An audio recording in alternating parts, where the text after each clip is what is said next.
following story is my journey of artistic expression. Now, I am a storyteller primarily. It's the one thing I've loved my whole life, ever since growing up, and I was a rather flibbity-gibbet storyteller. I used to splurt out all these stories, writing for theatre, writing novels, and they never really went anywhere. I'd submit them to this competition, that, I'd show a family member, and nothing was coming off. So one day when I go to a social club that I'm a committee member of, they ask for a performance to be put on. They got quite a nicely sized hall, so I thought, what can I fill it with? Okay, let's try and take one of the plays I've written and put it on there. But I thought, I haven't got the actors, this club have no money to give me, and I am definitely not an actor. And most of my stories rely on 4 or 5 characters that are usually not me. So I had to twist my idea and mindset. And that's when one of them suggested writing a murder mystery. And I thought, never really done that before, so I'll give it a go. I wrote a murder mystery story, and I specifically designed my game around it just being me. Me stood on stage presenting it, me talking in front of an audience, and them just being investigators. You didn't have to play a role, it was really chilled out. And I thought, I can't just take it to this club. I thought, let's put it on in Canterbury, just in pubs around the city, and go and ask them if they're willing to let me put on this random new story on in their venue. And a couple of venues said yes. About 15 or 20 said no, what are you talking about? But 2 or 3 said yes, so I thought, let's just do it. So I invited my fellow writers, I invited friends, I let strangers come in for the 2nd and 3rd showing, and I discovered something rather special. Because what separated these murder mysteries that I've been writing now for a couple of months from the theatre writing was the immediate feedback I was getting. Instead of you going to a cinema and seeing this amazing film you've just watched, say a couple days ago I saw Mad Max Fury Road and absolutely loved it, and I could talk about it for hours. The director doesn't see my reaction though, but when I'm stood in front of a group of people, say 3 groups of 4, 5 or 6, and they're all playing my game, trying to figure out my story, I'm watching them play it. I'm watching them figure out the story. I'm watching this communication and collaboration. And I was realizing that these stories were just encouraging people to connect and communicate. And this sort of happened without me even realizing. It was just like, that was my thing, and it's what I was doing for quite a while. And then I realized, no, this is special. This is something unique. Now, I wanted to say that these are quite similar to a classroom activity in a way. And it helped these people release their inner child, I found. It was just bits of paper, highlighters, a couple of faces, and the story.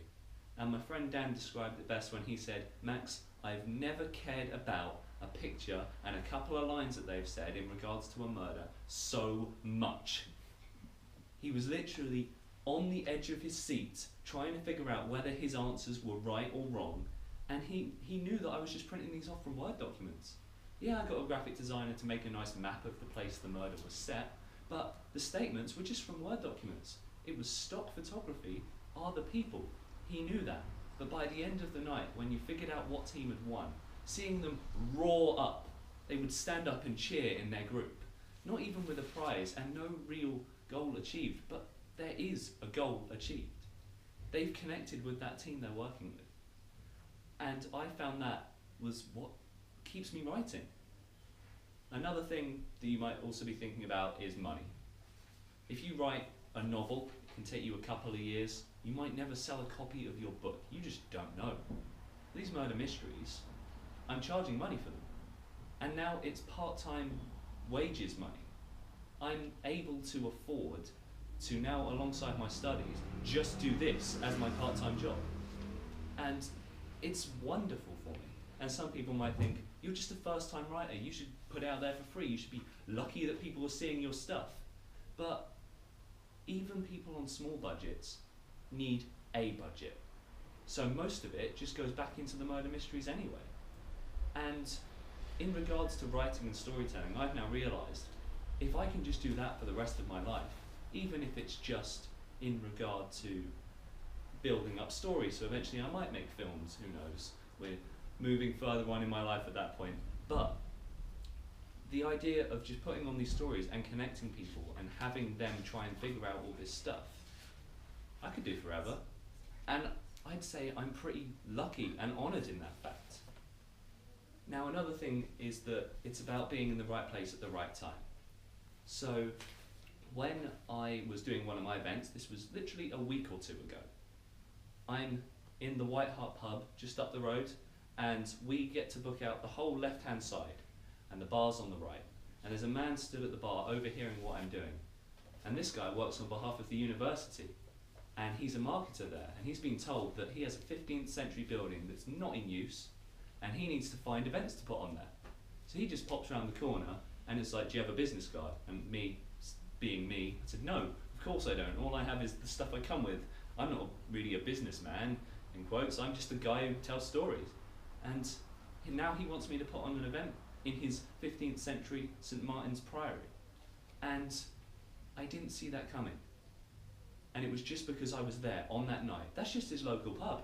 If his local pub was on the high street, it would have never happened. But if I kept putting on those stories, then it would have eventually happened. And that's what I'd like to say is the major takeaway from this. Putting your work out there and finding a way to release your artistic expression is so much more important than I realised. Because when I was writing those theatre scripts, it just felt like I was typing into a void where no one would ever feel or receive my words. But seeing a team win my game and seeing the process of them playing it has given me a level of enjoyment that I didn't expect. So I'd say experiment. If you've got something that you really enjoy, but it's not quite delivering yet, think about how you can twist it. A guy in a pub told me to write a murder mystery. It's become my part-time job. Anything can come from anywhere. And it's just simplicity. At the end of the day, I'm just handing out bits of paper to a group of people who natter to each other for 3 hours to a bit of music. And that's all I have to say. Thank you.